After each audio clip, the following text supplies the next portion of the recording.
লেঠেল বাহিনীকে দিয়ে যোগ্য শিক্ষকদের উপরে, শিক্ষাকর্মীদের উপরে বর্বরোচিত আক্রমণ করেছেন, তার নিন্দা করছি। বিকাশ ভবনে আপনারা করছেন ঠিক আছে, তা আসল লোকটা তো নবান্নে বসে আছে যে আগামী দিনে এদের পরীক্ষায় বসতে হবে। আর শিক্ষকদের মূল দাবি যে তারা পরীক্ষায় বসবেন না, যারা যোগ্য শিক্ষক তাদের দাবি। চাকরি ফেরানোর দাবিতে স্লোগান দিতে দিতে শিক্ষক এবং শিক্ষাকর্মীরা শুক্রবার সকালে হাজির হন বিকাশ ভবনের সামনে। বিক্ষোভ ঠেকাতে আগেই কড়া নিরাপত্তা বলয় গড়ে তোলা হয়েছিল পুলিশের তরফে, কিন্তু সকাল 9টা নাগাদ আন্দোলনকারীরা জোর করে সেই ব্যারিকেড সরিয়ে দেন এবং রাস্তার উপর বসে অবস্থান বিক্ষোভ শুরু করেন। তাদের স্লোগানে একদিকে ছিল কর্মচ্যুতির বিরুদ্ধে প্রতিবাদ, অন্যদিকে পুলিশের ভূমিকা নিয়ে ধিক্কার। পুলিশ পরিস্থিতি নিয়ন্ত্রণে রাখার চেষ্টা করলেও উত্তেজনা দ্রুত ছড়িয়ে পড়ে। আন্দোলনকারীদের বক্তব্য, তারা শান্তিপূর্ণভাবে বিক্ষোভ করছিলেন এবং কোনো ভাঙচুরের সঙ্গে যুক্ত নন। এক শিক্ষক আন্দোলনকারী বলেছেন, আমরা শান্তিপূর্ণ অবস্থানেই রয়েছি, আমরা কোনো ভাঙচুর করিনি, আমরা রাস্তায় বসে থাকবো যতক্ষণ না আমাদের দাবি মানা হচ্ছে। আন্দোলনকারীদের অভিযোগ, পুলিশ লাঠিচার্জ করেছে, যদিও পুলিশের পক্ষ থেকে পাল্টা মামলা দায়ের করা হয়েছে আন্দোলনকারীদের বিরুদ্ধে। প্রসঙ্গত 2016 সালে এসএসসি প্যানেল বাতিল হওয়ায় চাকরি গিয়েছে প্রায় 26,000 শিক্ষক শিক্ষাকর্মীর। তাদের মধ্যে যোগ্য শিক্ষকদের ডিসেম্বর পর্যন্ত চাকরিতে বহাল রাখার কথা বলেছে আদালত। এদিকে রায় পুনর্বিবেচনার জন্য সুপ্রিম কোর্টে আবেদন করেছে রাজ্য সরকার, বিষয়টি এখনো আদালতে বিচারাধীন। এদিকে পুরো মেয়াদে চাকরিতে বহাল রাখার জন্য আন্দোলন চালাচ্ছেন শিক্ষকরা। বৃহস্পতিবার সকাল থেকে পথে নামেন তারা। রাতে বিকাশ ভবন ঘেরাওয়ের সময় তুমুল ধস্তাধস্তি বাধে পুলিশ এবং শিক্ষকদের। রাতের পর সকালে ফের বিক্ষোভ শুরু হয়েছে। আন্দোলনরত চাকরিহারাদের ওপর পুলিশের লাঠিচার্জের ঘটনাকে অত্যন্ত বর্বরোচিত এবং নিন্দনীয় বলে মন্তব্য করেছেন রাজ্যের বিরোধী দলনেতা শুভেন্দু অধিকারী। তিনি বলেন, শিক্ষকেরা জাতির মেরুদণ্ড, খুবই সম্মানের জায়গা শিক্ষকদের।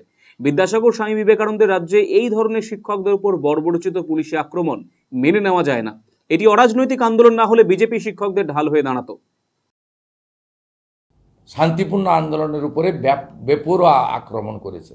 কোনো শিক্ষকের পা ভেঙেছে, কারো আঙুল ভেঙেছে। তারা যেহেতু অরাজনৈতিক আন্দোলন করছেন, রাজনীতির প্রবেশ চান না, আমরা আফটার অল রাজনীতির লোক, তাই সরাসরি ফিজিক্যালি সেখানে গিয়ে সাপোর্ট দেওয়ার আমাদের ইচ্ছা থাকলেও সুযোগ নেই বা আমরা চাইও না, যেহেতু তারা অরাজনৈতিকভাবে আন্দোলন করতে চান।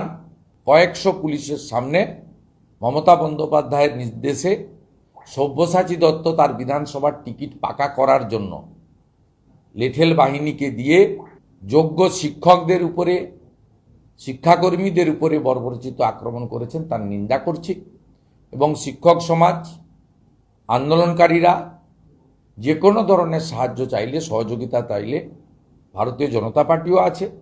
আমরা যারা রাজ্যের বিধায়ক আছি বিরোধী দলের, একমাত্র বিরোধী দল বিধানসভায় বিজেপি, সেক্ষেত্রেও তারা ভবিষ্যতে সহযোগিতা চাইলে বা যে কোনো মুহূর্তে সহযোগিতা চাইলে আমরা করব।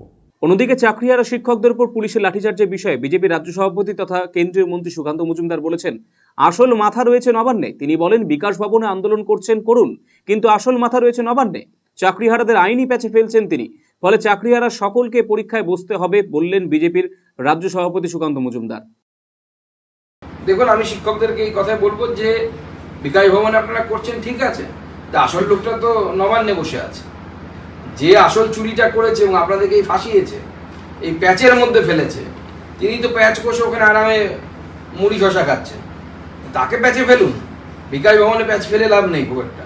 কিন্তু তার থেকেও বড় কথা যে কিন্তু বাস্তবিকতা হচ্ছে এই শিক্ষকদেরকে মমতা বন্দ্যোপাধ্যায় বৈধ অবৈধ লিস্ট না দেওয়ার ফলে তাদেরকে এমন জায়গায় ফেলে দিয়েছে যে আগামী দিনে এদের পরীক্ষায় বসতে হবে। আর শিক্ষকদের মূল দাবি যে তারা পরীক্ষায় বসবেন না, যারা যোগ্য শিক্ষক তাদের দাবি। তাদের দাবিটা যৌক্তিকতা আছে, আমরা অস্বীকার করছি না, কিন্তু এই সরকার এমন প্যাচে ফেলেছে, আইনি প্যাচে ফেলেছে, আইনি জটিলতায় ফেলেছে যে তাদের পরীক্ষায় বসা ছাড়া আর কোনো উপায় নেই। এই জায়গায় এই রাজ্য সরকার ঠেলে দিয়েছে এই শিক্ষকদের।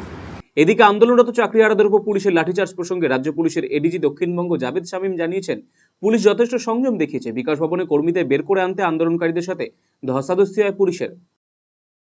Whole police action was only done to ensure যারা বাড়িতে, যারা গার্মেন্টে এসে আছেন, যারা সারাদিন ধরে কাজ করেছেন, যাদের বাড়ি ফিরতে হবে ট্রেনে বাসে করে, তাদের কোনো মতে বার করে দেওয়ার, that was the whole purpose at all. আমাদের আন্দোলনকে আটকানো বা ভেস্তে দেওয়া বা চেঞ্জ করার কোনো পরিকল্পনা নেই। এবং আজকেও আপনারা জানেন আন্দোলন চলছে, এবং যদি ওরা সংযমভাবে করেন, লিগালি করেন, আমাদের কোনো রকম তাতে বাধা দেওয়ার বা কোনো রকম অবজেকশন করার কোনো রকম স্ট্যান্ডিংও নেই, আর সেটা হবেও না।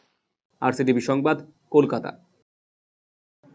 রায়গঞ্জবাসীদের জন্য সুখবর, যারা দীর্ঘদিন ধরে পেটের সমস্যায় ভুগছেন তাদের জন্য রায়গঞ্জ দিশারিতে আসছেন ব্যাঙ্গালোরের প্রখ্যাত গ্যাস্ট্রোএন্টারোলজিস্ট ডাক্তার ইরশাদ আলী, HMD, DNB।